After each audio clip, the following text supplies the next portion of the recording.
Hi, I'm Anya, and I'm in my hometown Kyiv now. Currently, I'm in the hotel room, and I apologize for the dim lighting. I'm gonna spend overall 3 weeks here, mostly because I have lots of things to do. The first thing I did yesterday when I arrived was go to McDonald's, and it happened for two reasons. First of all, I was just at the lowest point of my mental capacity because I haven't been sleeping for I think more than 48 hours, and McDonald's is my go-to place when I'm out of time or if I want some junk food.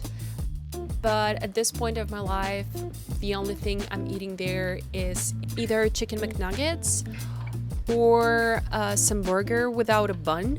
Another reason why I went to McDonald's was because before the war started, I was living only in Ukraine, and all people that lived in the US that I knew were saying pretty much the same thing, that Ukrainian McDonald's is kind of the best you can find. And some people who were traveling to Europe were saying the same thing, that if you have ever tried Ukrainian McDonald's, you will know that this is a real deal. To me, I was thinking that maybe this is how home nostalgia works, and that the reality was different. But you know what? Ukrainian McDonald's is actually the best I have ever tried. How come? Isn't McDonald's supposed to be the same everywhere? I had a chicken McNuggets, chicken strips combo box. I haven't seen such combos in Edmonton, and I'm usually going for 20 chicken McNuggets box. First of all, sauces taste less artificial, and they're really more delicious here. And the meat by itself, both meat and crust, they taste different as well. They're more delicious. They're supposed to be cooked the same way, so I can only assume maybe this is the original produce, it's different. And in terms of pricing, obviously food in Ukraine is much cheaper. 9 chicken McNuggets, 6 chicken strips, 15 pieces of meat cost me 249 hryvnias. And in Canadian dollars, it's gonna be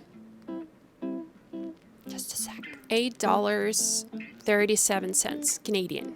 I don't remember if it was a thing before the war, but now you have to pay for the sauces. They're not included, maybe in this peculiar combo. So 2 sauces cost me around $1 Canadian. I actually plan to stop eating fast food at all. Was something I had to do because all Ukrainians are on a mission of saying that Ukrainian McDonald's is the best, and I think I've joined that mission now. Let me show you my room. Advantage of this room, and under normal circumstances, I wouldn't count it as an advantage, is that it's on the 0th floor, which is like a basement. And there are no windows because, you know, windows is the first thing that may suffer during the wartime, even if the place itself stays intact. The apartment I originally booked, the bed out there was right by the window, which again, if not for the war, that would be perfectly fine. But under these circumstances, lack of windows is a good thing. The room is kind of small, but it has everything you need.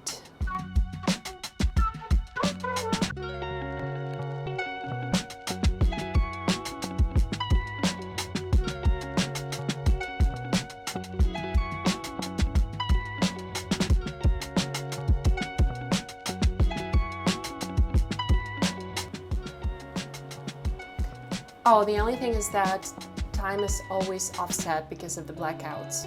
But I don't care, really. I've originally booked an apartment in the apartment complex, but the problem was when I was doing that, scheduled blackouts was not a thing. Ukrainian infrastructure was damaged during the war, so in order to have enough electricity, government had to schedule these blackouts. And the apartment I've booked was on the 13th floor, and it's also boiler for hot water.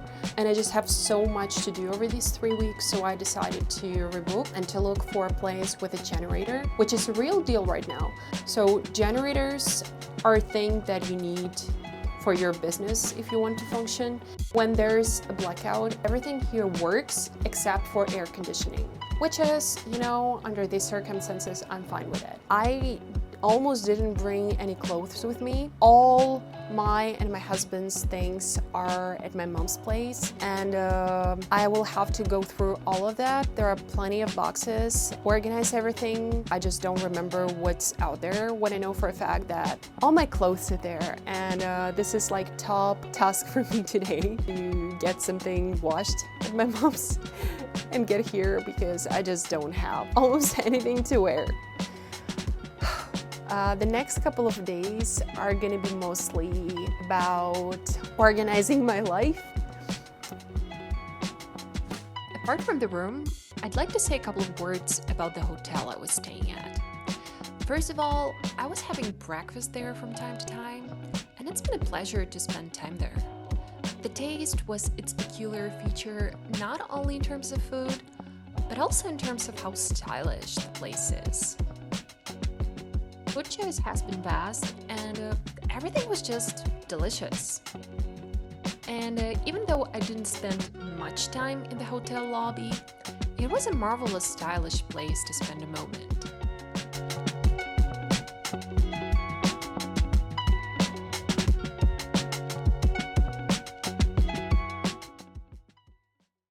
It's the next day for me in Kyiv. I did plenty of organizational work yesterday. Found some bags, like this baggie. It's very comfy and roomy. It has lots of stuff inside. I have my water bottle here. Also found some shoes. I have to admit, Kyiv is quite humid. I have been using moisturizer here and I feel quite alright. It's very hot in here right now, and when you're outside in the daytime you can literally feel humidity in the air. I had a plan for today that's already not working. It's kind of a beauty day for me. I'm going to the hair salon and later to get my nails done. I was going to leave at 7:30, mostly because I wanted to have a nice breakfast in the park nearby. Just before I started to film this, there was an air raid alert. Under these circumstances, it's better not to leave until it's off. Obviously, I don't know how much time it's gonna take and I'm just starving, so... Okay. Good thing is that I can reach my first appointment by subway, and it's pretty close to the hotel, so I'm not worried about that. I just don't know about the breakfast. Also, I'm gonna have a lunch in a nice place today, in one of the trendy Kyiv spots. It's called the Food Market, and there are plenty of different restaurants out there, so looking forward to doing that.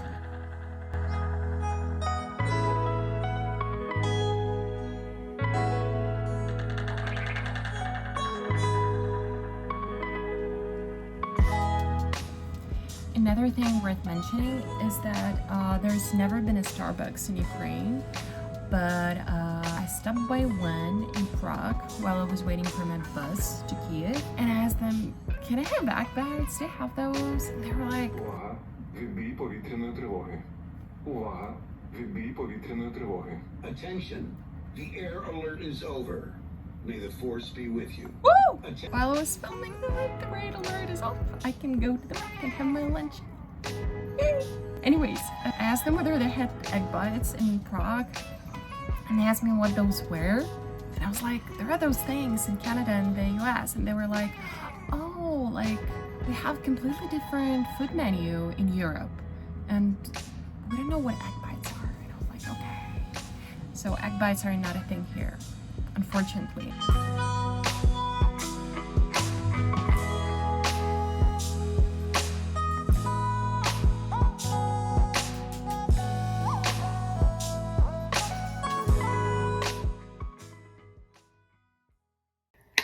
It's the next day for me.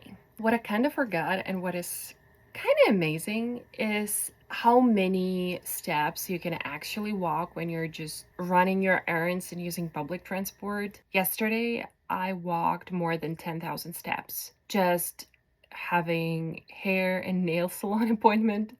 So yeah, this is something I definitely miss. What's important is I'm also gonna meet one of my 3 really close friends that I haven't seen once since the war started. And what's even more special about it is that we're gonna have a breakfast at the restaurant that was open at our neighborhood, I think a couple of weeks before the start of the war. And we were supposed, all four of us were supposed to have a breakfast there on February 26, 2022. I remember it because it was Saturday and the war started on Thursday. So obviously it never happened. She's the only of those three friends who are in Ukraine right now. Even though we cannot meet there together, this is fine because we're gonna meet together very soon in Prague. Yeah, I'm gonna meet my friend today and we're gonna have that breakfast, and I'm just happy I'm gonna see her.